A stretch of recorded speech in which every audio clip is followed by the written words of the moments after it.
None of the injured from the protests are welcome in any of the hospitals. The army had cleared the camp, but the protesters would not give up. The next morning, they walked back to the roundabout. Security forces were blocking their way.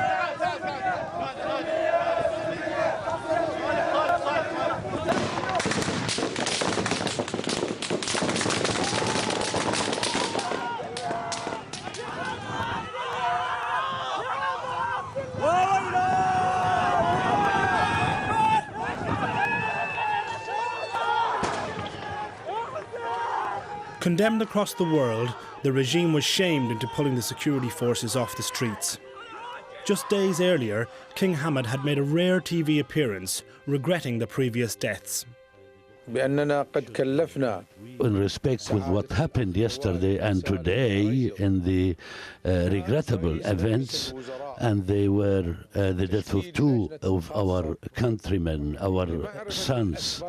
This makes us extend our condolences to their families. When the protesters reclaimed the Lulu roundabout, they were furious.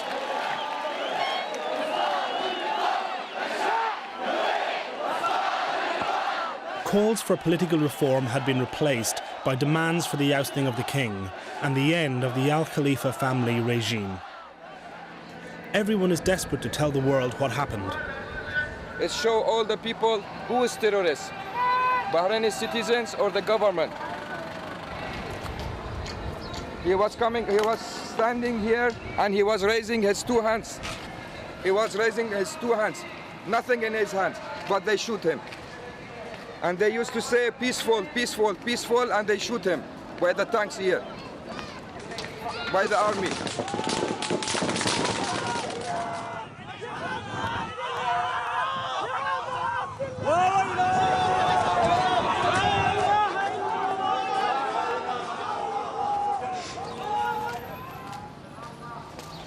This is the area.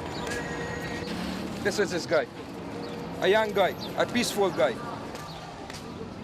230 years they are here in Bahrain. Every time they are promising us to give our rights, but we are not getting anything. So you don't trust them anymore? No way. Nobody, not only me. All the Bahrainis. All the Bahrainis. There have been demonstrations against the Al Khalifa regime for years, with Bahrain's Shia majority demanding equal democratic rights in this Sunni-ruled kingdom.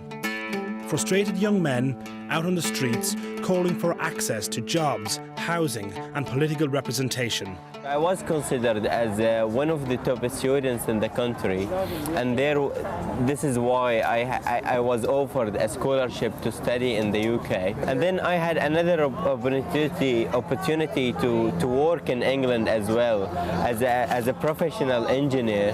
And the moment I returned back, I think I was completely shocked that I wasn't even welcomed in my own country. I suffered from unemployment for at least 6 months, not because I wasn't qualified, not because I didn't have the right experience. The only reason was my name. CV is perfect, but your family name is a problem because you belong to a Shiite family. There is no doubt that this sense of grievance over discrimination is one cause of this uprising. Virtually no Shia are accepted into the police or army.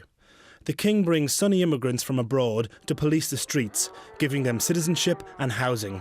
Our army are not really native Bahrainis. They all brought over from different countries. So their loyalty is not really to the country. The army is fully controlled by the king himself, and his agenda are the agenda which has to be followed.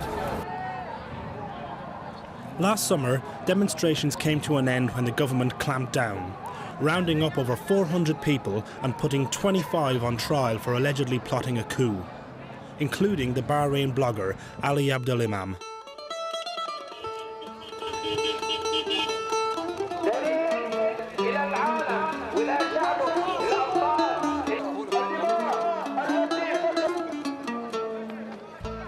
In a major concession to the protesters, the regime freed Abdelimam and other alleged coup plotters, along with 200 political prisoners. Abdul Imam was imprisoned for 6 months. For the first 4 weeks, he was held incommunicado, no contact with his family and no access to a lawyer. He says this was the time he was tortured. The faylaqa, which is the hardest thing, they put something under your leg and then they just tied your legs, then they put handcuff in your hand, and your hand should be like here, and the baby is coming from your hands, coming across your legs, then to other hand, then they put you like this, and my face should be like this, and they hit you in your feet and legs until you give up, and your hands should be like this. All those accused of plotting the coup confessed under similar torture. This is what they call it, their professional way of investigating and getting the information. This experience of detention is typical of prisoner testimony in Bahrain. He had previously been arrested in 2005 for having started his popular Bahrain Online website without an official permit. In 2005, I spent more than 13 hours from my investigation trying to explain for the for the investigator and the prosecution what is the internet.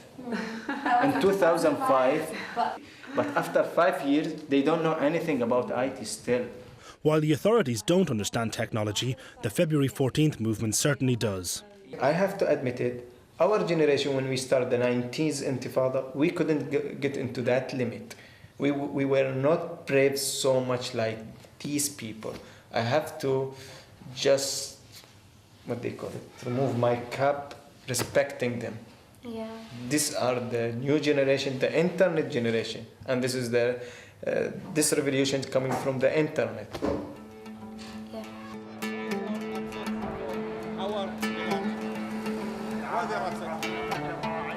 iPhone it's our weapon because we can get all the news, we can be chat together, all our communication, make our life it's too easy.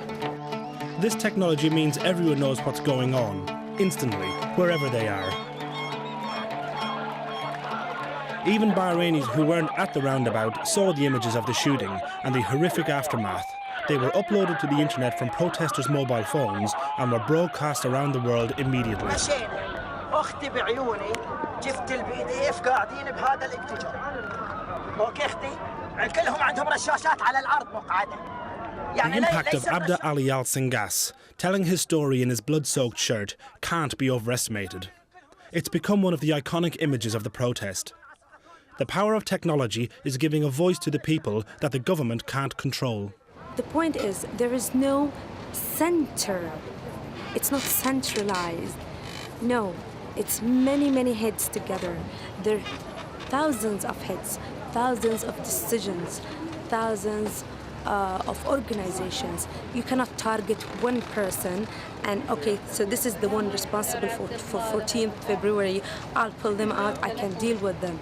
This hidden force is managed by thousands of youth, smart brains.